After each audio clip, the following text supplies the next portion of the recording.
Hey, Brad, it's Saturday. It's time to record your 80th hour of Starfield content for the week. Starfield coverage continues with... I can't. Hey, man, what's the best video card to run Starfield? Why doesn't it support DLSS? Where's the HDR on Windows? I've got a lot of questions about Starfield. I bet you do. I bet a lot of people do. I do have one real question, though, because I've been playing non-HDR, and I bet you're playing HDR. Well, I was for that blissful week and a half that I had access to an OLED before I was back here. When you're playing at HDR, does it have that weird filtery look when you go outside? Like there's a weird, it's like they're tone mapping or something. Yes. Oh, is that an HDR thing?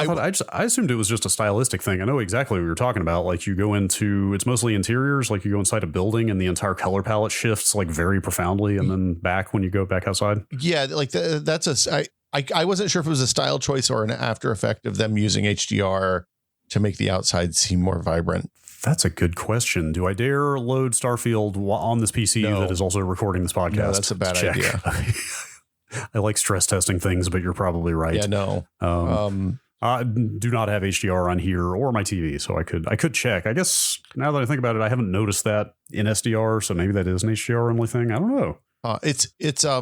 I'm not sure that the Steam version has HDR. I don't think, well, even the Windows Store version, I don't think does either. HDR in Windows is a weird subject in general, right? I went back and decided I wanted to play Doom Eternal a couple of weeks ago when I was waiting for new shooters to come out, and I turned on HDR. I'm going to go and tell you, it looks pretty good. Yes, even the ray tracing. Doom Eternal isn't like it's a unicorn, I think, among PC games. Like how good that thing looks and how fast it runs is kind of insane. Yeah, I was getting like 300 frames a second with everything turned all the way up, and it just feels good.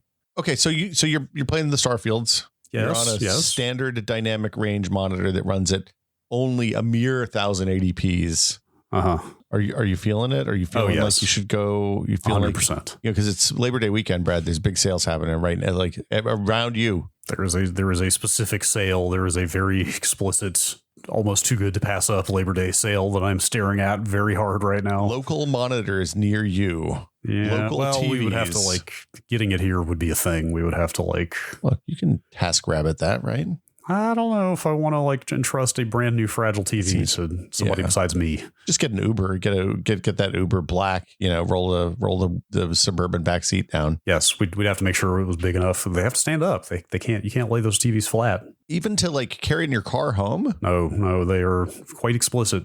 Wow. In fact, I could, if you give me 2 seconds to open the Discord, we had an engineer explain exactly why that is. I saw that this morning. Yeah. I thought that was interesting. So you're thinking about an OLED? Are you going to go a cheaper model because you think you might move? I'm definitely looking hard at that mid-range Hisense that I almost got for my parents, because that one is below $1,000, and it would be a lot easier to just use it for some months or a year or two and then sell it. Well, and also we're closer than ever before to a new resolution standard. So actually, hold on.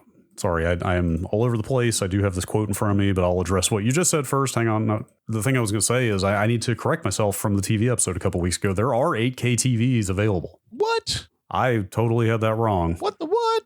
But there's no 8K sources, really, are there? I don't know. Where would you get content for that? I have video no idea. Games. You'd hook up a 4090 and... Remember, NVIDIA tried to get me to come down during the start of the pandemic when we didn't know how COVID spread. They were like, hey, why don't you come down here and look at this 8K TV playing? I don't remember what game it was. Right. And I was like, I think I'm probably good. Thanks, though. That's right. I remember that now. And I remember thinking at the time that must be some special set for industrial applications or something that you can't just buy as a consumer. But in fact, there are. I think it was 23090s is what they were running to make that work, but I can't remember. The LG Z3, if you're familiar with LG's OLED line. I know all this stuff because I've just been researching TVs for 3 weeks. Is Z the professional line, like the corporate conference room line? LG's OLED model from bottom to top, their range goes A, B, C, G. So G is kind of the best regular consumer model you can get. G is for good. Yeah. Supposedly it's for gallery, but yes. But the Z3 is a commercially available 88-inch 8K TV. Holy cow. Would you like to know how much it costs? 88-inch I bet it's $160,000. I don't know that I can actually find a place to buy it. Yeah, it's those you have to. If you have to ask where to buy it, you got to call somebody for that. I mean, you heard the story of Kevin Smith's Panasonic plasma, right? No. He had a 100-inch plasma like ours that Panasonic made. It was the same one that they had hanging in the Nordstrom's Westfield downtown for a long time. Okay. And he had that mounted on his bedroom wall. Mm-hmm. And it required, I want to say, 240 volt outlets to run.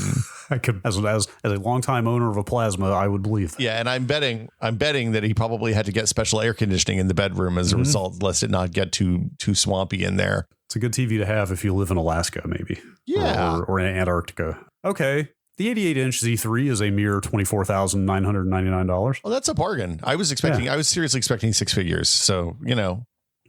And anyway, the only reason I know about 8K TVs is because I came across an article saying, yeah, all the major manufacturers are not going to make 8K TVs anymore. Like everybody is dropping their 8K line.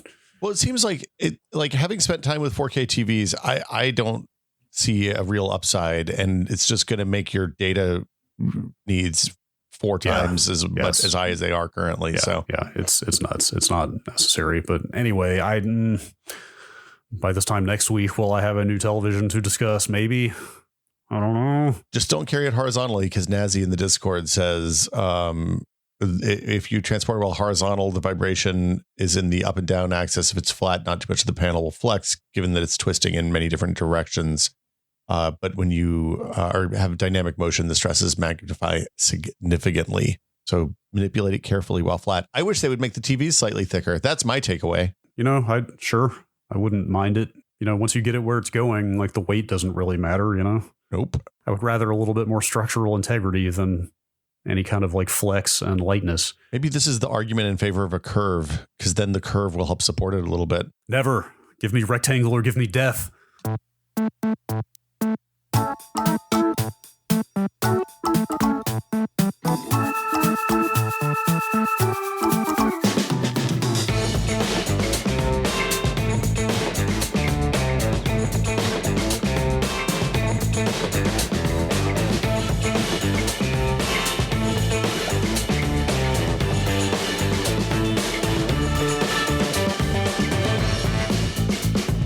Welcome to Brad and Will Made a Tech Pod. I'm Will.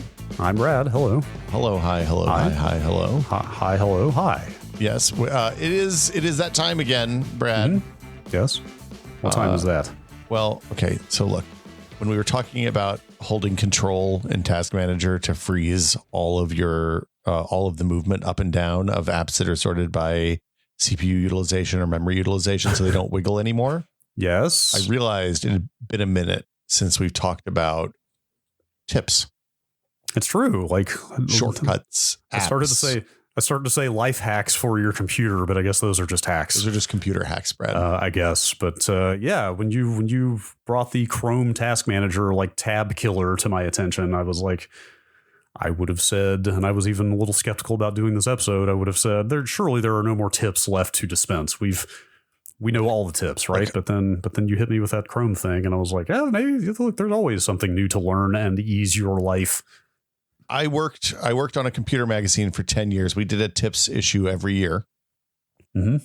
The thing we learned really quickly is that as long as there's new stuff that is good, and people who are aware of the old tips get some new tips to add to their repertoire of tips and tricks and shortcuts and all of the things that we put in this kind of bit. Mm-hmm. Everybody's happy. You only need one. Yeah, you only need one for it to be good.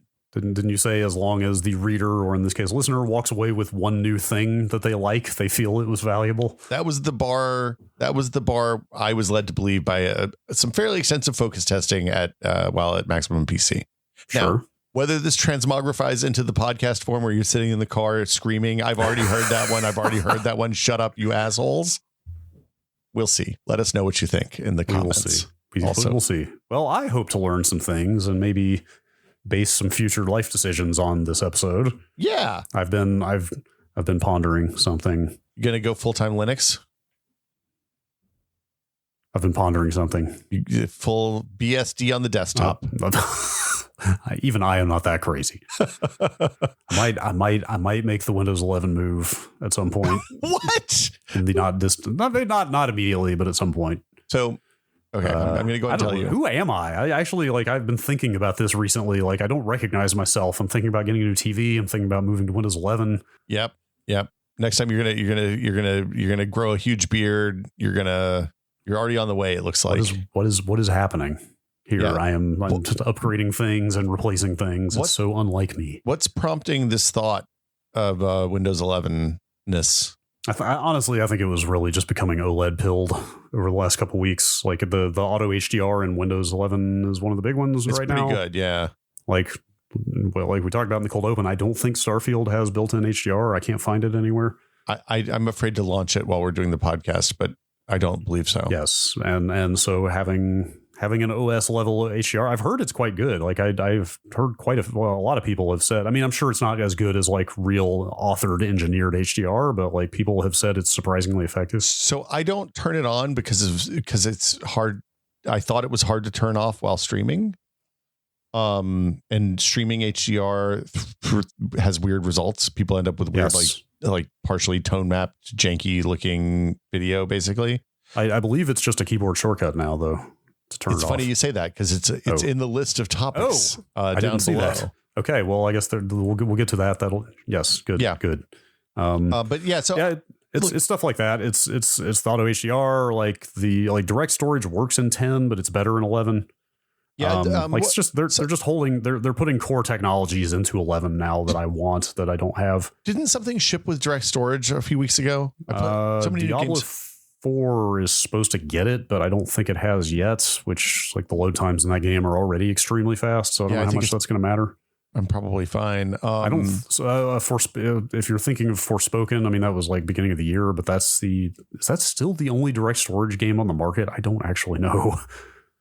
I mean the download speeds are fast enough that the transfer speeds are fast enough that my saves I don't see load screens very often. Yeah, like going back and forth, like I don't see a lot of difference between Starfield on my PC and on the Series X in terms of load times. Yeah, the one exception is Armored Core, which has some pretty substantial loads for some reason.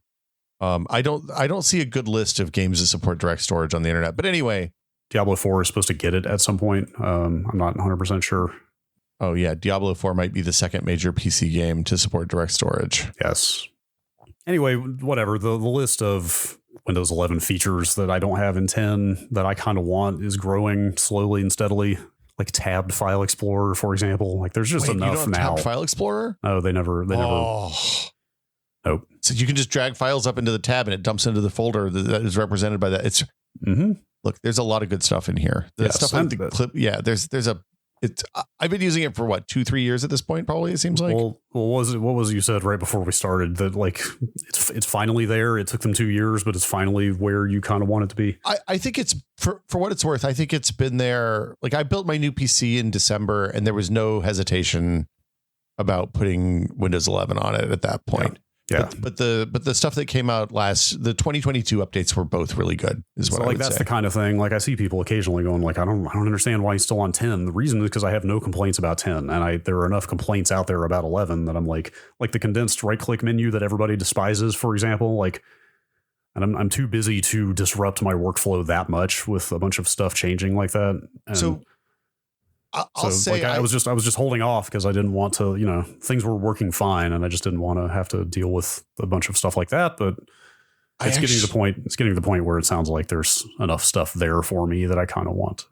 It may be a Stockholm syndrome, but I like the condensed menu because it's the stuff that I use like 90% of the time is in the top level one.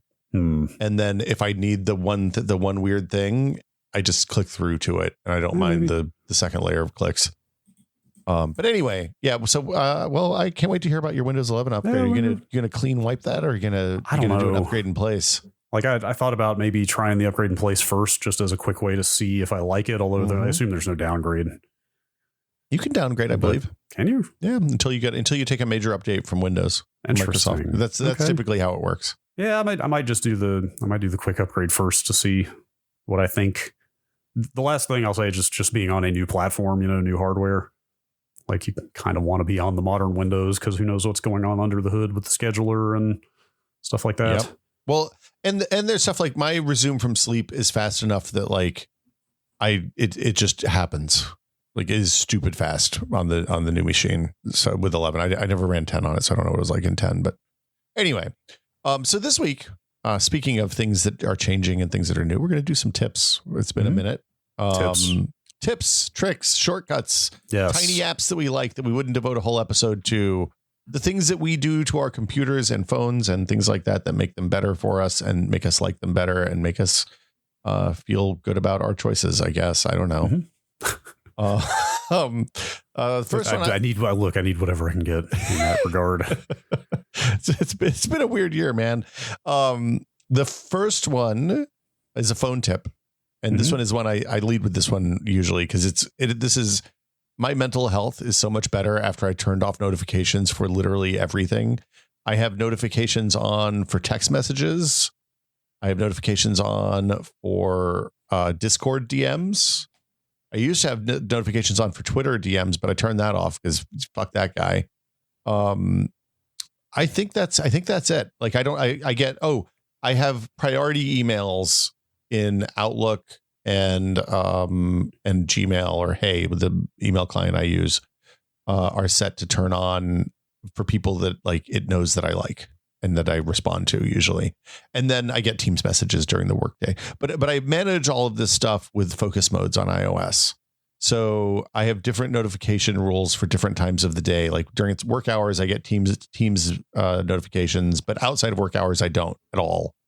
And that focus mode stuff lets you do all of that. So you can set up work and personal and just normal and driving. And I even have one for podcasting and sleep.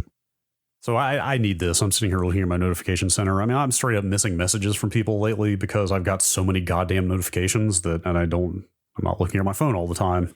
Yeah. And they just get buried. And I assume it's valid to just make one focus mode that you leave on 24/7. You can absolutely do that. Like I like having the driving one because it lets me say, hey, I want text messages for my wife and daughter because they often text me while I'm in the car. That makes sense. I mean, you're more mobile and probably you're living in more context than I am, which that's maybe true. I'm mostly just at this desk all the time.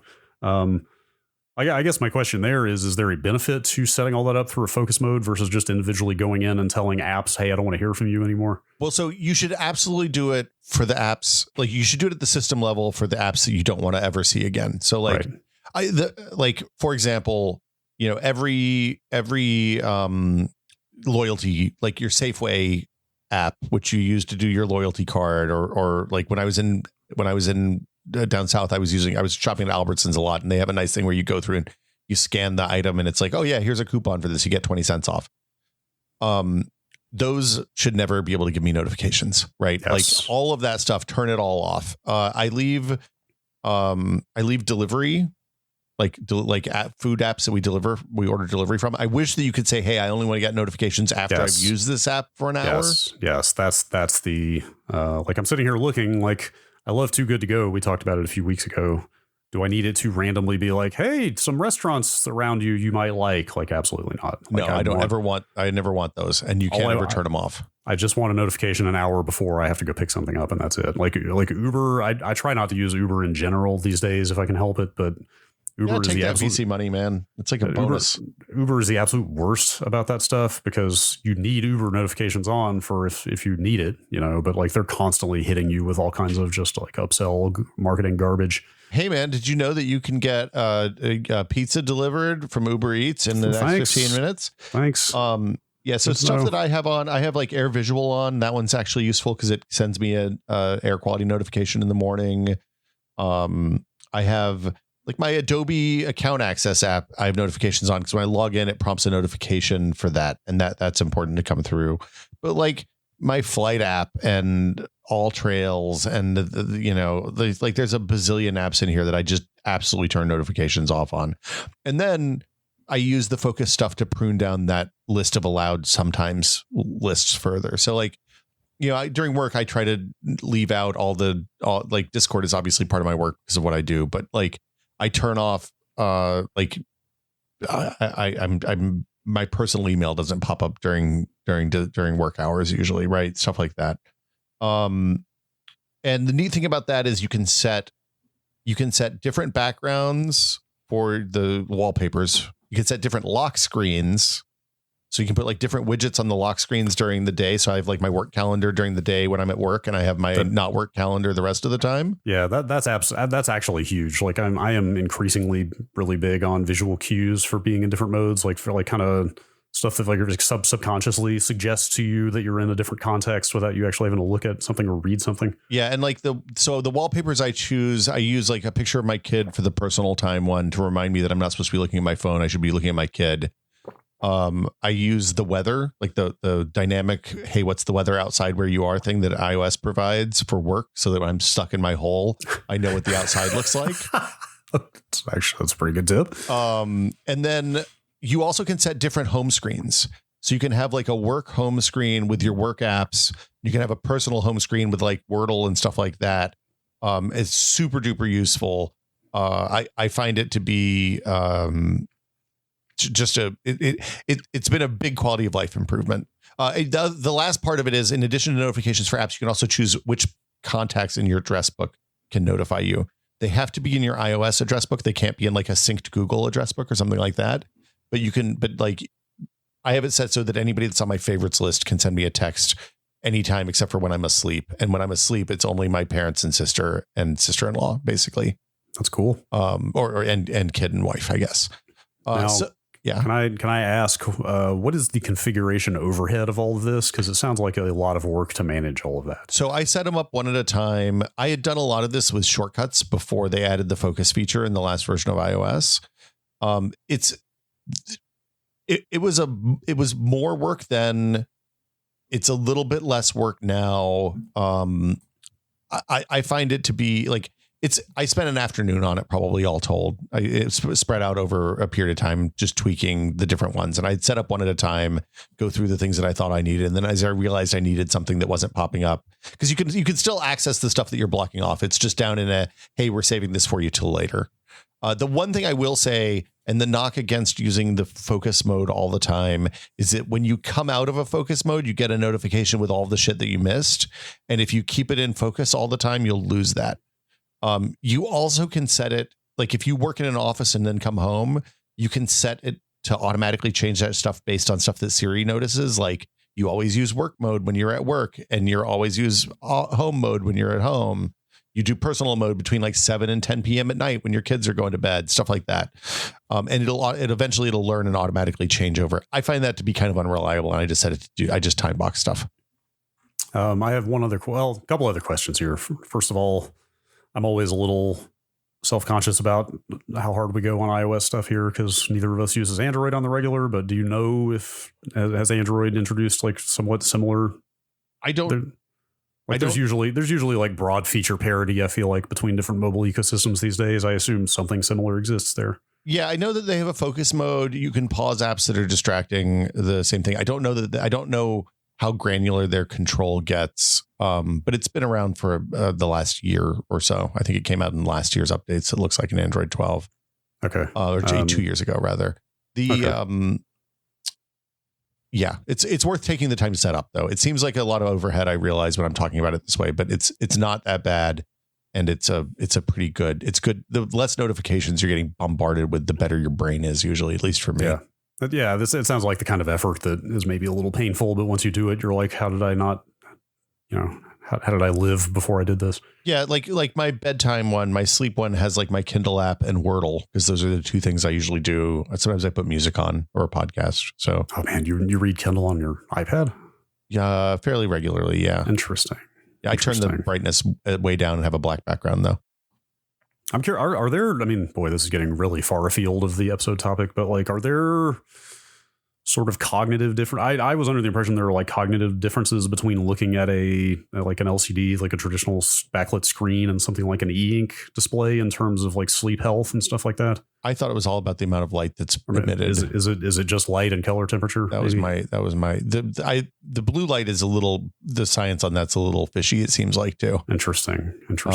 But the optometrist is always willing to sell you a blue light filter for your glasses for $10. Yes, certainly. Well, anecdotally, I mean, for what it's worth, I've been reading a Kindle Paperwhite before bed for the last 3 weeks instead of an iPad, and man, do I zonk out quickly. Oh, really? Well, yeah. I'll have to dig. I sometimes have a hard time with the e-ink screen. Yeah, it's my astigmatism doesn't always like the font that I have set up there, but I can probably change the font. Sure. Last question before we move on. Yeah. I'm guessing you don't have experience with this because I think it's only for Mac and you don't use a Mac currently, right? Not for a while. I don't have a modern Mac. No. Are you familiar with the Apple Configurator app at all? Have you heard of that? Maybe that was around. The thing you use to deploy your iOS, yes, like to businesses and stuff like that. Yes, that's how they describe it. But I've read it's also kind of useful for an end user because you can do things like reorganize your apps on a Mac, like in a GUI with a mouse and everything, instead of having to do it on the phone. Yeah, I tested. I used that in probably 2014 or 2015 for a tested video, I think. Okay, but it was a bit of a pain in the ass. I think you had to use $99 to get access. Pay $99 to get access to it as a business customer, but I can't remember. Well, so I downloaded a business account. Yeah, I downloaded it. You can just get it on the Mac App Store now for free. Do you have to dump an image to the phone though? That's where I stopped. Was I got into it and realized you need to set up some kind of profile to provision, or I assume you can kind of consume your existing iPhone as a profile or whatever. Maybe not. I mostly throw it out there just to see if you or anyone listening has experience with that. Because if you could configure a lot of iOS stuff on a laptop instead, that would be mighty nice. But I don't know if that's actually realistic to do or not. My experience is that those kinds of apps usually lag a couple of years behind the actual OS in terms of the new features they support. Yeah, that would be very believable. Okay, next up, here's one. This is a weird one. I realized a few months ago that not all voice assistants are created equal when it comes to Home Assistant. So I have Google speakers and then Apple devices in my house, and the Google speakers connect through Nabukasa to the Google to the Home Assistant, but Google has to go to the cloud to do the voice parsing and to convert it. So there's like a 300 millisecond lag between when you say something and the light turns on and off, which isn't like a huge deal. But if I talk into my watch, the light turns off instantly because it's all local. Wait, that's it. That's the tip. Is Siri? Siri's not 100% local. If you have the right device, it is. Oh, really? Yeah. Oh, wow. I did not. Did they advertise that, or is that something that just quietly happened? It was part of the iOS, the iPhone 13, 12. I don't know. Oh, a couple of years ago. It's when they started putting the neural engine stuff directly in the die. Sure. That makes sense. Yeah. So they do basic voice parsing. If it gets complicated, I think it still throws up. But the point is the Nabukasa stuff with the Google integration, like there's no local Google integration for the voice for the speakers. So even if it does parse locally, you still have to go to the cloud for the voice parse, and then you go back to the cloud for the signal to come back into the thing. And there's a fair amount of latency there. Interesting. I've noticed something, especially helping my parents set up their Apple TV on that new TV. Mm-hmm. There's kind of a fuzzy zone in user experience with voice assistants now of like, how deeply does this voice assistant hook into app X or operating system Y or whatever? You know what I mean? It's like, because they have a Siri remote now for their Apple TV, and which you can just talk into, right? But then, like, my dad has a hard time finding. They have YouTube TV, and my dad has a very hard time finding like the channel he wants because the interface in that thing, I'm not sure, is amazing. Or it's very programmatic. It's your typical modern content front end where it's all dynamic suggestions based on activity and stuff. And like, yeah, he just wants to flip channels or look through a channel guide, and that's not as easy to do. Anyway, so at some point I was sitting at the Apple TV home screen after we set everything up, and I was just like, I wonder if I can just ask Siri to open YouTube TV and go to PBS. That did not work. Oh, really? Wait, Hulu will do that. Which one? Hulu will do that. Interesting. So but you have to phrase it the right way. It's like watch PBS on Hulu TV. Interesting. Okay. Yeah. So I think I said something like just open YouTube TV and go to PBS or something like that. And it did open the YouTube TV app, but it did not pull up the channel. So like I don't know how you would even communicate this, but it's like, it's such a different UI surface than clicking buttons or even a touchpad or a touch screen, of like, it's literally just language, like I don't know what parameters I'm supposed to conform to and what I say here to make things work. And even if like whatever API they're using can hook into the app at a deep enough level to like select a specific channel, you know what I mean? It's a tough thing to quantify or like document for people. So the deep linking into the apps with Siri is a thing that they've been adding to gradually over the last like 10, 12 years at this point. You can also do things that are completely like that you're never taught by the device. You can say, hey, what do you think I want to watch now? And it'll take you to the Apple TV app and give you a list of things that it thinks you're going to like based on what you've watched in the past. At least inside the apps that hook into the Apple TV app, which is, I think, I want to say like Paramount and Amazon and everybody but Netflix maybe hooks into that. I can't remember. But in order to actually use that, you have to have a pretty good understanding. Like you have to know that these apps do connect into that API and these others don't. And like that implies you also probably have to know what an API is. And it's not a fantastic experience. The other side of it is that when the app says, hey, if you did this instead of that, you'd probably have a better time of it. That's all universally annoying.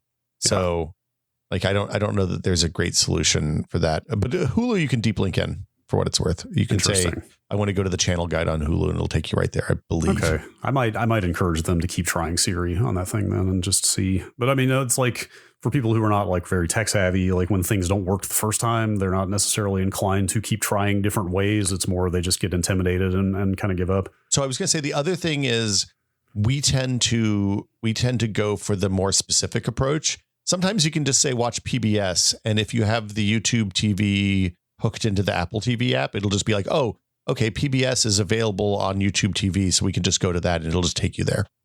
But it's equally likely it'll try to download the PBS app, and then you have a whole other it's all over the place, and it's still stupid in frustrating ways. Yes. You don't use Siri, do you? Off and on. I definitely more so now that I have the watch, but I use it all the time for like timers and alarms and stuff like that. Which voice do you use, Brad? And reminders. I believe I use female Australian. Oi. Yes.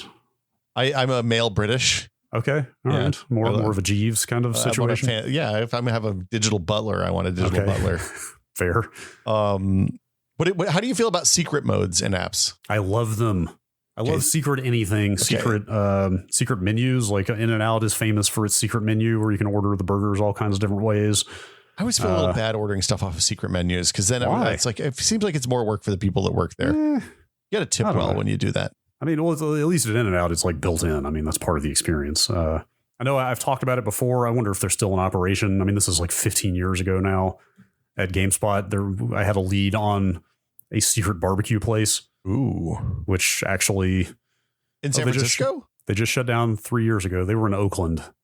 And by barbecue place, I mean somebody had a smoker in their backyard, which I'm guessing this was not maybe health regulations compliance, but it was literally like a mailing list, friends of friends style that you would get on, because I worked with somebody who was friends with people doing the smoking, and they were just like, hey, it's just send an email to this address and they'll let you know when there's barbecue. And so like, it wasn't even every week, but every week or two, you'd get an email saying like, hey, here's what we're smoking this week. If you want some, let us know. Man, that's a good idea. Cause like when I always hesitate to fire up the smoker because you got to, like, if I want to do like a brisket, then I've got a 12 by 24 space, 12 by 36 space. And I've got a 16th of it used for the brisket. And then the rest of it's just sitting there wasting. That's smart. That's the thing that used to happen in Knoxville a lot. Like our neighborhood, there was a guy at the end that would run the smoker and be like, you'd see the smoke and you just go he would.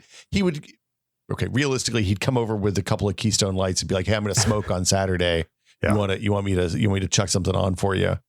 But that's awesome. Oh, they just closed. It was called Sneaky's Barbecue. Anybody in the Bay Area might be familiar with it. I think it probably got pretty popular after a while, but this was early on. It felt very clandestine, you know. It was like, this is not a restaurant. This is not even a food truck. This is somebody just selling food.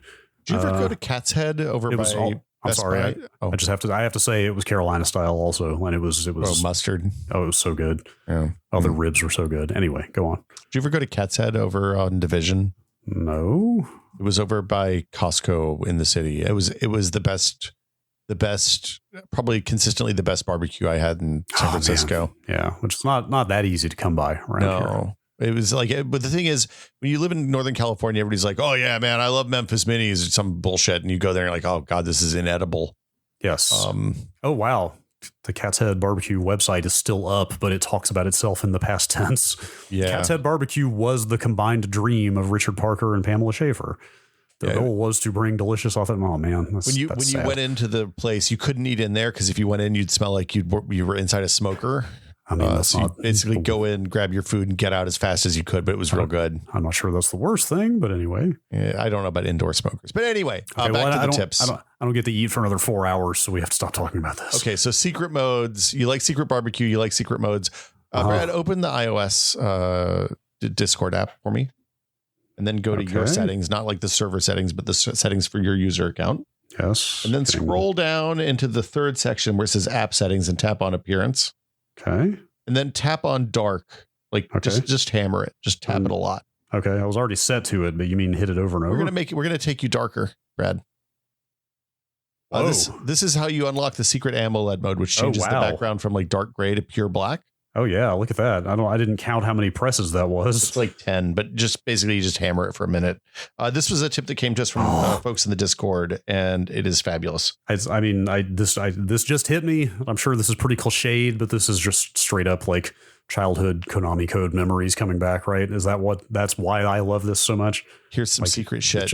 It's literally just I put in a secret code and made something unusual happen. Look, man, if you put Justin Bailey into your Metroid cartridge, some weird shit's going to happen. You're not going to believe it.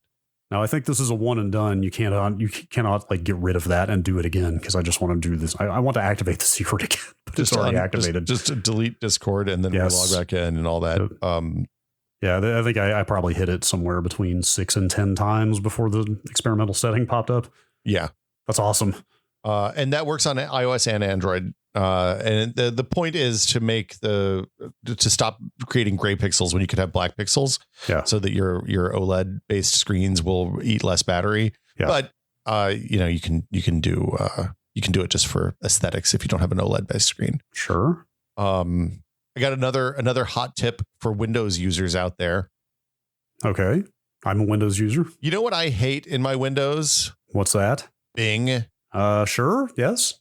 And you know why I hate that? Well, I can think of a lot of reasons, but go on. Well, the main reason is when I press the Windows key and type the name of an app I want to launch, about 4 times out of 5, it instead takes me to a website about the app that's installed on my computer that I wanted to launch. Yes. Windows 10 is also, it sucks. Yeah. So there's unfortunately the registry keys you have to change are different in Windows 10 and Windows 11. So you're going to have to do some follow up on this one. But if you go to bit.ly/d-bing-windows, that's bit.ly/dbingwindows, basically. bit.ly/dbingwindows with hyphens, not underscores. That'll give you the registry keys you need to get Bing out of your Windows once and for all, at least until the next time you reinstall Windows. And it means that the app search is crazy fast again, which is a delight. Yes. It doesn't search files. It doesn't search anything else on the computer. Wait, it doesn't search files? Hold on, let's see. I was literally, the next thing I was about to say was, man, I wish there was a way to do that for file search because I have other ways of searching files on my machine. I want the start menu to search nothing but the apps in the start menu. I take it back. It does still search files. Okay, I left the file search on because without the Bing search, it's fast enough that I didn't care. It is definitely faster. You're not wrong, but occasionally, if you mistype or whatever, it'll jam file results in there that you don't want. Occasionally, yeah, that's true. That just kind of get in the way, and I really wish I could strip it to just the. I believe that you can still turn off the file search, but I'm not 100% on that. I'll look. Maybe I haven't spent a ton of time looking, but that might be possible. There's also PowerToys Run, which I think we'll get to in a minute. Yeah, PowerToys Run is the business. You can show nope. I got nope. I don't think you can turn it off without the registry. I don't know how to turn that one off. I didn't know that was a thing people wanted, I guess. We'll do that. We'll put that in. If there's a way to do that, we'll put it in the next Q&A episode, I guess. Here's another hot one. Mm-hmm. I told some people this at work the other day and their minds were blown, but your password manager probably also handles two-factor now. So as Google continues to make Google Authenticator worse, which is what I think most people, including like Microsoft, recommended as your way to do two-factor for a really long time. Yes. You can just stop doing that. And if you use Bitwarden or 1Password or one of the larger password managers, most of them support it now. Some of them gate it behind a paid tier. Yeah, I think it's the first Bitwarden feature I've seen that is not on the free tier that I might actually want. But I'll say real quick, Microsoft has their own authenticator app now as well. Yeah. But the benefit of doing this especially on a password manager that's synced between devices, then you have the authenticator on, like my authenticator is on Windows, it's on iPad, it's on my phone. It's slightly less secure as a result of that, I suppose. Mm-hmm. Yes. But assuming you do the right things, setting up your password manager, you should be fine. Yeah, I'm trying to think through in my head right now. Like if somebody got into your password manager, then they have both your passwords and your two-factor codes. But I'm sitting here thinking, like, does using a discrete authenticator code or app get around that problem? But it kind of doesn't, because if somebody got into my phone, it's not like Authy is like highly protected once you get into the phone anyway, right? Well, so once you get into the phone, in order to unlock my password manager, you have to have either Face ID or know the 10-digit phone password. And then logging into 1Password on my device, on my PCs, you have to know the full passphrase every time you reboot the computer. So right. Assuming no one if someone comes in and sits down in front of my computer while I'm sitting here at the house, I'm more open. If you're worried about that, you usually need two-factor to set up the password manager on a new device. So you're okay there. If you're worried about having the passwords and the two-factor in the same place, you can use something like Authy, which will also sync your two-factor between devices. Yes, Authy is what I switched to a few years ago when Google Authenticator started getting bad. And it's good. Does Authy have a paid tier? I don't know. That's the only thing that worries me about Authy. I don't know. I assume so. I've never needed one. And it integrates with the Apple Watch very nicely. Is why I like it. I assume the password managers with two-factor codes built in, it'll just fill the codes in or actually, how reliable is that actually is the question. So I don't use Bitwarden very often, but for 1Password, it just, once you fill the password, if you have two-factor associated with that account, then it copies the two-factor code into your clipboard. So when you get on the two-factor screen, it just fills it in. On the phone, it often does it automatically. Okay. That's good to know. I don't know if Authy does have a paid tier. I certainly don't see one on their website. I'm not a super fan of apps that don't have paid tiers, to be honest. Yeah. It's because you're concerned about what it is they're getting from you then. I like being the customer. Fair. Not being a product. Yep. Who is Twilio makes Authy? Why do they sound familiar? They do a lot of security back end stuff. They sound familiar because they're a defense contractor. No. Yeah. No. Yeah, they do like business workflow stuff, it looks like. Okay. I wonder if Authy is something they bought, maybe. Probably. Anyway, I mean, like, I've never heard anybody say anything bad about Authy. No, it's worked quite nicely for me. Yeah, it does a simple thing relatively well. Yeah, but having it in your password manager does seem awfully convenient. It is. It makes it easier to, like, my feeling is that anything that makes it easier for me to use two-factor is a good thing. And as a result of it being in the password manager, I had turned, like, when 1Password pops up and says, "Hey, this site has two-factor authentication," I usually turn it on because it takes no time, and it's worth the effort. Yes. Okay, we're gonna speed run some Windows key shortcuts. A lot of these are old, but they're worth doing because people don't know about them. Windows plus period. This one's an all-time banger. Yes, I don't know if we talked about it before or not, but it's critical. But this is the emoji picker. It's kind of a general pop-up. You can search for GIFs in there now. Wait, what? Yeah. Hang on. If you look, there's tabs at the top of the screen. The emojis are on the first tab. Well, okay. The first one is stuff you use a lot, most recently used. The second one is emoji. The third one is GIFs. Then there's like emoticons or K-emoji, I guess. Yes, that's the thing I've flipped out about before we started this. I don't know how long this has been in there, but they have Calmoji now, which I didn't even know that was a word until now. But it's stuff like the flipping the table one. It's like the Valve Give Diretide little Kirby reaching guy. They don't have the shrug. No, it's in there. It's at the very bottom. That's my all-time favorite. I literally have that shrug aliased in my bash RC, so I can deploy it at any moment. But now I can just check it out. Hey, you see this Google Doc we're in? Yeah. You want to know what I think about your Windows plus period? You're going to shrug my Windows plus period. I'm sad. I have with one click, I have shrugged that keyboard shortcut. It's funny. I have a, if I type asterisk shrug asterisk in my phone, it changes to that because it is also my favorite. This is why we're friends, Brad. That's a good one. Then you can also do symbols. And another banger is the clipboard history, which you can access by hitting Ctrl plus V. I think on Windows 10, you have to turn that on. On Windows 11, it's on by default, I believe. Window key V is the shortcut. What did I say? You say Control V, which is just paste. Yeah, it's Windows key V. Sorry. Yeah, you do have to turn that one on in privacy somewhere. The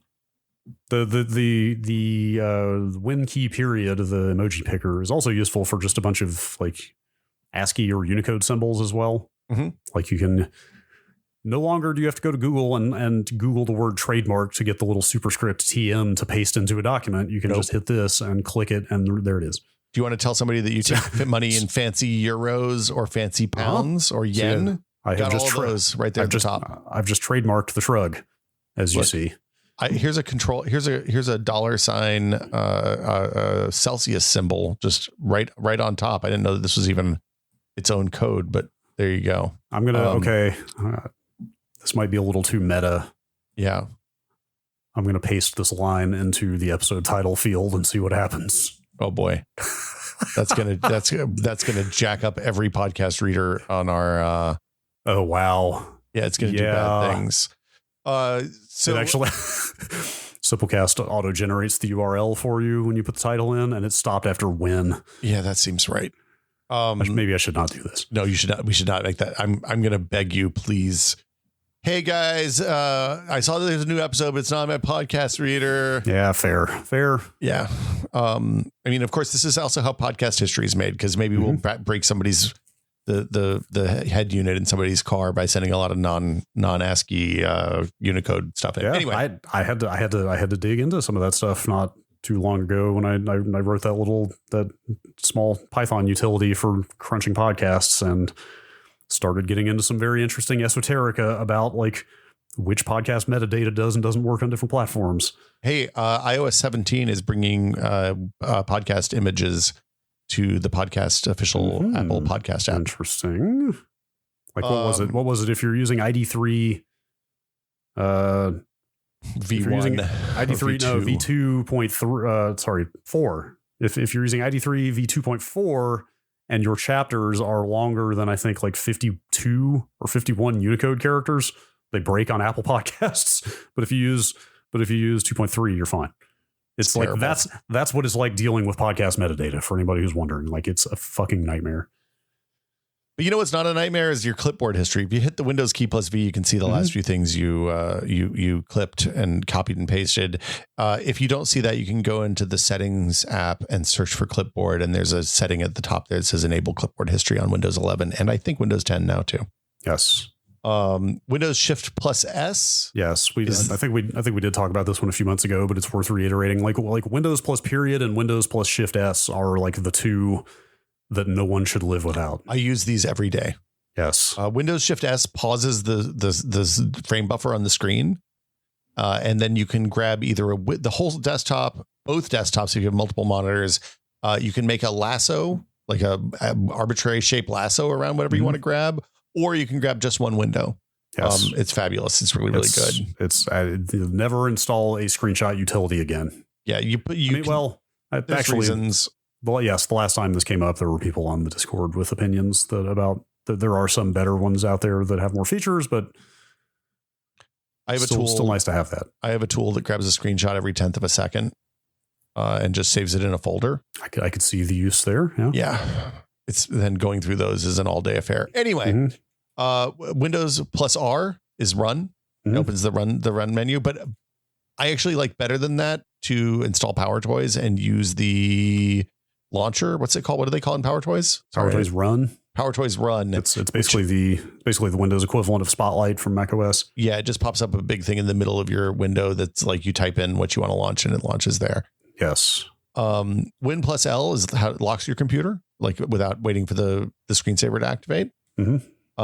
Here's a banger for people who play games, a couple of good game ones. Win plus Alt plus B enables or disables HDR at the OS level. That's a good one. That is a really good one. Especially for streamers, like you said. Yeah. If you need to turn off HDR rapidly when you realize you're sending awful video to your viewers. Yep. That reminded me of another one that I've shoved in here. Ooh. Now, this is a deep one. I believe this one's been around for a long time and is very little known. Win Ctrl Shift B. What does this do, Brad? It resets your video driver. Really? Like it restarts the video subsystem of Windows if you're having like display issues, if something is fucked. I'm going to say maybe. I'm glad I didn't do it now. I'm going to say maybe don't try it while we're recording. Yeah, no. But that's one that, yeah. Wow, that's amazing. So it's Windows plus Control plus Shift plus B. Yes, Win Control Shift B resets the graphics driver. B is clearly the shortcut for video. B is video. Clearly, that makes sense. Yes, yeah. It's for if you're having like weird graphical issues or like freezing or whatever, flickers, all kinds of stuff. I can see that. Yeah, that's a weird low level one. I would like to have more Windows shortcuts that interface with hardware. Frankly, actually, another one real quick that I don't think we have on here. WinP. Windows key P. Yeah, that's the lets you select change which display is primary. Yes, lets you select between which displays you're outputting to very quickly. Yeah, that one's a good one, especially for laptops. I think it's built for laptops, but it's nice. It's nice if you have multiple displays hooked up. Yes, yeah. Or I used it a lot when I used to hook my PC up to the TV, and I wanted to quickly make the TV the primary display so the games would go there. So it's less important with Windows 11 because you can just kind of move windows around and put them on the right window generally now. But there's a couple of Game Bar tips that are pretty good. Game Bar started out as one of those things that you immediately uninstall, and now I actually use it on the daily. Game Bar is pretty good, honestly. Yeah, like their little performance thing is as good as the NVIDIA one, and you can pin it so it stays on top and kind of move it wherever you want instead of it being stuck in a corner. But Win Alt plus R or Win Alt R is start recording whatever game window you have open. You do have to have Game Bar installed for that to work. The real good one is Win Alt G. And if you turn on the buffer, you have to turn it on before you use it the first time. I think if you hit Win Alt G, it prompts you to turn it on as well, though. That'll record the last 30 seconds. So it works like NVIDIA's Shadow Play thing, but it's basically always running. And I use it to capture bugs. Yeah. Well, now the one bummer about that to me is the Game Bar still discriminates between games and non-games. Like it won't let you take screenshots and videos of things it doesn't consider a game. Oh, so yeah. The NVIDIA thing works the same way, unless there's an option to flip that off. But I'm a little worried. I like to limit that to games for reasons. Fair. Maybe yes. Maybe that's fair. Now that I think about it. And that's the Windows keyboard shortcut speed run. Let's see. We got a couple more small things. There's an iOS widget on newer versions of iOS. If you have a relatively modern phone, you should have access to this. That lets you get a block of widgets. It's called Siri Suggestions, and you can set it to just show apps. And what it does is it pulls the apps that you use in that location at that time of day. There's patterns based on. I think it detects patterns based on like if you always say launch Wordle and then switch to Kindle, it'll show you the Wordle app first and then show you the Kindle app. And you can also say, hey, don't put these apps in this block because they're already on this page, like as a static app. I have basically one of these on every single home screen that I have on iOS. It's like a magic. What's the bag of holding? I guess is the D&D thing. Sure. It's like an infinite bag of apps It means that I only have 2 home screens basically on any given focus mode. That's pretty good. And then PowerToys. We talk about PowerToys a lot here. We like PowerToys. They've added, I just got a PowerToys update yesterday, I think. Mm-hmm. They added mouse without borders to it since the last time I looked, which is cool. Mouse without borders is the Microsoft. It's Windows only is the only negative, but it's the tool that lets you share the same mouse and keyboard between multiple computers over the network. It's very performant. You can encrypt the traffic back and forth. I think it even has copy and paste between PCs now. And it's built into PowerToys. Now there is I assume this goes without saying, there is no video component to this. You still need a physical display for both machines. Yeah, you need a physical display for both machines. It's literally for, hey, I have 2 monitors on my desk and there's 2 computers and I want to use the keyboard and mouse that's hooked up to computer 1 also on computer 2 without having to have 2 keyboards and mice. So is it 100% a replacement for a physical KVM to you at this point? No, it depends on how much access you have to the other computer. So I still have a physical switch that switches USB, the keyboard and mouse to between the 2 computers for like getting into the BIOS on the second computer. Yeah. But for the most part, I don't use a physical KVM. I hit that button maybe 3 times a year at this point because the other machine's relatively stable.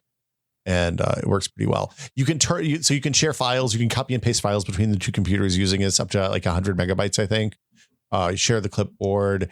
The one thing that it has a problem with is it needs a. Oh no! It actually has it now. So you can set it to not do edge transfer and require a keyboard shortcut. So if you don't want to have that lose focus during games, you can do that. Yeah, because it used to be mouse without borders used to have problems with games. Was the knock against it? Yeah.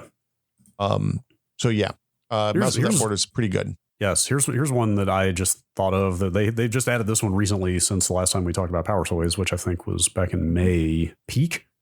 Have you tried Peak? Peak is really neat. Peak is preview for macOS. Like I can't believe it took this long for Windows to get that. Yeah. Preview, if people don't know, if you haven't used macOS in ever, just highlight a file in Finder and hit space. And if it's a file type that macOS knows how to deal with, you don't have to launch an app to see what's in the file. It'll just pop up a little preview window. If it's a text file, video, music, stuff like that, it's just a very quick way to see what is in the file without having to launch a full app. And Peak is basically that. I use Peak almost every day. Okay. So I haven't actually used it a lot. I didn't realize it was new. Actually, I use it so much, I guess. I could be wrong. I'd swear that just got added in the last. It's entirely possible. It has it's really good. The other one that's relatively well, there's 2 others that are pretty new. Video conference mute, which is now being moved to legacy maintenance mode, I guess, at this point. Maybe the person who worked on it no longer works at Microsoft, but it gives you keyboard shortcuts to mute the camera and microphone. Okay. At a system level rather than in the app, which is nice. That is nice. I thought you would probably like that one. And then the other one that I hadn't seen before is Text Extractor, which uses OCR to pull text from images, just like the iOS camera app does now. And it works. It's not as good as the iOS camera app in my experience, but it's pretty good. So generally a fan. There's like the other classics. There's a lot of bangers in here. Yes. Power Rename lets you edit a list of file names like it's a text file, which is freaking awesome. If you have like a bunch of files that you can change the names without having to click a bazillion times. Color Picker lets you pull the color from any element on the screen, no matter what. There's another new one that I haven't used a lot, but is really weird, called Crop and Lock, that lets you make a window small and only show the part of the window that you want to show, which seems high risk to me, but I'm going to try it and see what I think about it. PowerToys is good. And then the last one is File Locksmith, which if you ever have a file that you're trying to save on top of, and you're like, shit, I don't think I have this open anywhere, and you can't figure out where, you can right click on it and say, hey, where is this open in the context menu? And it'll tell you what process has the file locked. Are you serious? Oh my God. It's basically like touch on Linux. Huh. Wow. That's quite useful. Actually, I need to look at PowerToys more. They just keep adding stuff to it. And At some point, it's easy to get kind of lost in the giant list of little widgets, but man, they are useful. Yeah, the side thing is called what's using. If it's in your extended context menu as what's using this file. So, wow. Okay, that's a good one to know. It is very good. I've just been looking at the video conference mute. I think I'm amused at the mute camera terminology. I mean, what else I get what they're saying. Right? I get what they're saying. I just find it funny. So it's funny. PowerToys was one of the things like Windows 95, Windows 98 was essential. And then it kind of languished from like 98 or 2000 until like 5 years ago, it seems like. Around the time we started doing this podcast. Yeah, so it was great back then, but it's like this stuff is absolutely indispensable now. Yeah, it's a consistent. It's one of the first things I install on a new computer. I think we said that earlier. Yes.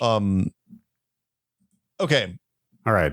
I've got a couple more to throw on here that are both kind of video related because I do work with a lot of video, but hopefully they'll be useful for other people too. Mm-hmm. I've been using something called LosslessCut for a couple, 3 years now, which is an admittedly somewhat janky UI GUI front end for FFmpeg, although you don't have to care that FFmpeg is in there. That's just what they use. But as the name implies, the main thing it's useful for is trimming videos without having to re-encode them. Oh, hell yeah. So that does depend on the keyframe rate in videos. I know this is a little technical, but without having to re-encode a video, and this is not limited to this is just how videos work, digital videos. Without having to re-encode the video, you can only cut on keyframes, and the rate of keyframes can be variable in a video. So depending on where you're getting it from, you're going to have more or less flexibility in where you can cut it. Yeah. So for people who don't know this, most modern lossy video specs, they have every once in a while you get a frame that's the whole frame. Yes. And then the next few frames will be just diffs of that frame. So it's like, here's the pixels that changed, right? Right. That's the short version of how video compression works. I'm sure there's nuance in there. Yeah, and John is screaming while he's listening to his radio right now. Yes. But anyway, the point is it can only cut on those keyframes, which are full frames. And so like for example, I've pulled a video from Twitter before, and the keyframes weren't even like consistent. They were like all over the place. Like I don't know why it's doing them dynamically. It's probably just helps explain why Twitter videos look like such shit lately. Well, it saves space because the iframes are big. Yes. Yeah.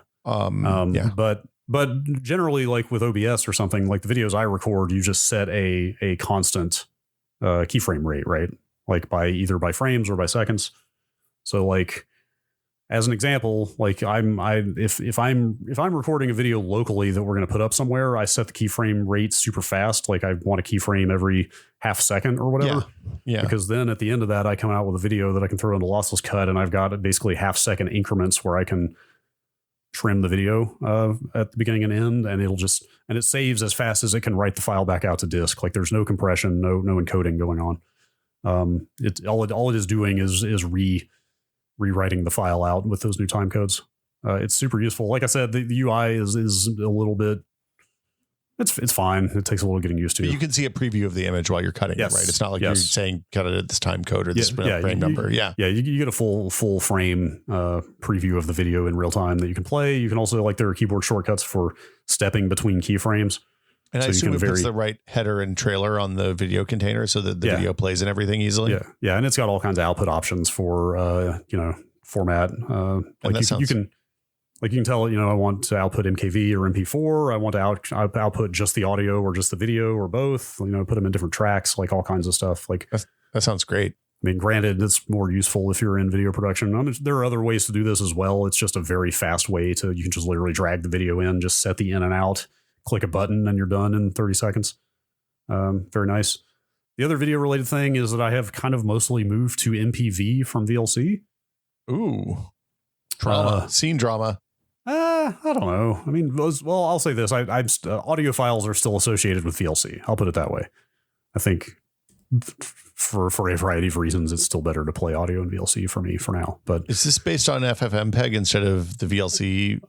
Kind of. Stuff? It's in there. FFmpeg is in there. This is a digression. I think all of the VLC, like if libVLC is actually built on top of the underlying FFmpeg libraries, or at least uses them, stuff like libav format and libav codec, which are from the FFmpeg project. Anyway, we don't need to get into my weird open source stuff here. Yeah. But MPV, I'm looking it up real quick. It was forked from MPlayer 2. Oh, yeah. I remember that was the Windows Media Player, right? Is that what that was? That was the clone of Windows Media Player when Microsoft abandoned it. Video player, like the lineage of video players on the internet is so weird, because all of them are descended from some other 15-year-old thing, Yeah, there's a lot. Anyway, MPV was forked from MPlayer 2 apparently at some point. It's fast as hell. That's the reason I use it. And again, this is partially a me thing because we do the Nextlander Watchcast now, and I need to have a movie in front of me that I can scrub back and forth through very quickly to find things. Yeah. It is extremely fast and also very reliable. Like VLC is not bad at that stuff, but there are still lots of situations where, like, if you're trying to step through frame by frame, or if you're trying to back up, like go in reverse and stuff, like VLC sometimes will choke on different types of videos. Yeah, I can see that. I have never thrown anything at MPV that it couldn't just like arrow key back and forth through as fast as you can hit the keys. It does frame by frame super well. So there's been like cases, like I remember doing Johnny Mnemonic on that podcast. Like there's this crazy like VR dream sequence, fast vision kind of thing going on. Yeah. But I was super easily able to just seek to that and then frame by frame through it, like while we were talking about it. So I could like look at what some of those individual frames were. That was fun. That sounds pretty good. It is very Unixy, I should say. Okay, I'm back out. It has it only has what they refer to as a pseudo GUI, which is it'll launch a window and you can drag files into it. You can but there are very limited on-screen controls. It's mostly keyboard driven, and you're straight up. That's the other thing I love about it. It's an infinitely customizable, but that does take work. Like there is a straight up input.conf that you're editing.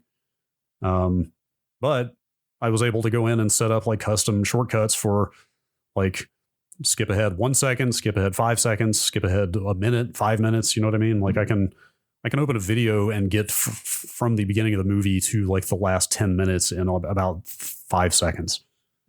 That's like, okay. So that's pretty good. It's like, granted, not everybody needs to like seek around in videos and stuff like that fast. Is it not loading the whole video before it? I don't know. I do not know. I could not tell you. Yeah, that's interesting because VLC seems like sometimes it has to hit the front, at least the front and the back of the video. Yes. I don't know, like, I'll install this. I'm skeptical of the pseudo Unix interface. That doesn't sound great to me, but the rest of it sounds okay. When you open a file, it's fine. Like, okay. It is just a window on screen with the video in it, just like anything else, but there aren't a lot of clickable player controls is what I'm trying to say. There are very few. So I have to use like VI commands to play and pause and rewind and stuff like that? Well, no. Wow. A video player with Vim bindings is not something I knew I wanted, but maybe if I could RW, if I could hit, which is the third tier speed, not 3x. I can just hit GG to go back to the beginning of the video. That would be pretty cool. I apologize for the thing that I've done. If this doesn't exist already, let me modify what I said a minute ago. It does have like a mouse over like on screen GUI that you can click to like seek around. Okay. Or drag through the video or click mute or change subtitles. Like you don't have to know the keyboard shortcuts, but that's where the extensibility. Well, actually you can bind mouse buttons too. Like you can bind anything to anything. And that's what I love about it. Okay. I want to bind it to my gamepad so I can trigger left to go back and trigger right to go forward. You could probably do that. Well, I don't know if it may not. I have X input. But it's very useful. And it's also just very good at any video format I throw at it. So those two are LosslessCut and MPV. MPV, yes. Like Monkey, Palestine, Valentine. Yes, sure. Okay. Is that the title of this episode? I'm not sure. I don't know. I feel like, yeah. It was also really good for anime, I should say, as we've been doing anime recently, like being able to flip through subtitles and language tracks quickly and stuff. Like it's just a really flexible, responsive video player. Can you search the subtitles? I don't think so. That's a thing I want sometimes is to search the subtitle, find a specific scene. That's possible. I don't know. I think that would be possible, but I haven't found a tool that does it yet. So not for anime necessarily though, because Yeah. Okay. Brad, we've reached the end of our list. Yeah. I feel better about this having done it. I feel like we've mostly covered new ground here. I would. So the real secret reason I like to do these episodes is because people always have phenomenal ones. Like a bunch of the stuff from this list came from Discord and people who've emailed into us. The secret mode for Discord is obviously the first one. Somebody sent me a Twitter message that was like, hey, if you think because I mentioned offhand that Google was slow, and they were like, hey, if you have Apple devices, use Apple devices for Home Assistant. Send us your tips. Post them in the forum thread in the Discord, or send them an email to techpod@content.town. And we will either devote a section of the Q&A episode this month to them, or maybe do a follow-up episode if there's enough and there's good stuff in there. So I'll always love to hear what people come up with, because our listeners are very smart. And if you would like, and they have very good taste. Smart, good taste, probably smell good too. I haven't smelled a whole lot of them, but the ones that I have smelled, very pleasant odors, I'll say. If you would like to become, worth mentioning, it's a listener supported show. I need to get Rob Zachney to give me lessons on this. He's so good at the hey, how do you transition into this is a listener supported podcast bit. But yeah, this is a listener supported show. So if you want to support the show, you want to keep the show going, we don't take ads. You can go to patreon.com/techpod. And for $5 a month, you get access to the fabulous TechPod Discord, where you'll have like a sneak preview on the tips for the next tip episode coming in hot. You'll also be able to listen to the monthly patron episode where we talked about TVs this month. We talked about Wise. We talked a little bit about ambisonics. For that, I apologize. Sure. Talked about a bunch of different stuff, and it's sometimes those patron episodes are like, hey, here's the stuff we've been working on. Sometimes they're deep dives into something that we think is too weird or esoteric or too Discord specific, maybe. And sometimes they're just, us talking to somebody that we think is interesting. So that'll do it. Again, it's patreon.com/techpod. And we like to thank all of our listeners every week, but we especially thank our executive producer tier patrons, including Nick Johnston, Paddle Creek Games, makers of Fractured Veil, Andrew Slosky, Jordan Lippett, Emoji, the bunny emoji, and the devil emoji. I think that's probably Bunny Fiend. Just Wedge 3.0, Joel Krauska, Twinkle Twinkie, David Allen, James Kamek, and Pantheon, makers of the HS3 high-speed 3D printer. Thank you all so much. We appreciate you. Yes, we do. And that, I guess, will do it for us this month. You guess. I mean, I don't have anything else. Do you? We could just keep going for another 6 hours. I don't know. You want to talk about Starfield some more? What would people do if we just posted a 7-hour podcast one week? I mean, that Simplecast would send us a note, but other than that, probably nothing. I don't know. I mean, we can keep going. I got all day. I got to clean off my desk today. I haven't redone my wires since we got back from the desert. It's grim back there. I know. God, you don't want to know what it looks like under this desk. I've been wanting to rewire my audio setup for about 1.5 years now. Well, so I came back and I had a meeting at 11 o'clock in the morning after we got back. So I had to come in and plug everything in the day that I got back. Yes. And I didn't run the wires through the cable channels. So they're just dangling back there. When I stretch my feet out, I catch them, which is scary. Yep. It's living on the edge. Sounds familiar. I unplugged my monitor during a Fortnite game the other day. Yikes. That was bad. We still pwned though. So it ended up working out okay. But I guess that'll do it for us this month. Unless you want to just keep recording while I clean my desk off. Maybe not great for an audio podcast. See you all next month. Bye, everybody.